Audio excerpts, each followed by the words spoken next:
நீங்கள் இந்த தீபத்தினை கடவுள் எனக் கொண்டு ஜீவகாருண்ய நெறியில் வழிபட்டு உயுங்கள். பிறகு அருட்பெருஞ்சோதி ஆண்டவன் வருவார், அற்புத சித்துக்கள் நிகழ்த்துவார். திரும்பவும் வருவோம். அருட்பெருஞ்சோதி. ஆனால் ஒன்றை மட்டும் உங்கள் மனதில் வைத்துக் கொள்ளுங்கள். நாம் வாழ்கின்ற இந்த வாழ்க்கை பிறப்புக்கும் இறப்புக்கும் இடையே இருக்கிறது.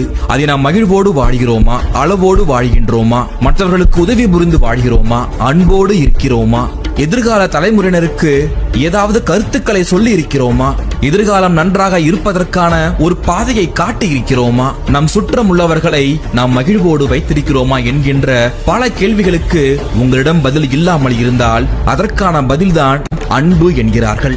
அன்பு ஒன்றிற்கு மட்டும்தான் அந்த பரம்பொருள், அந்த இறைவன், அந்த அருட்பெருஞ்சோதி வசமாக என்கிறார்கள்.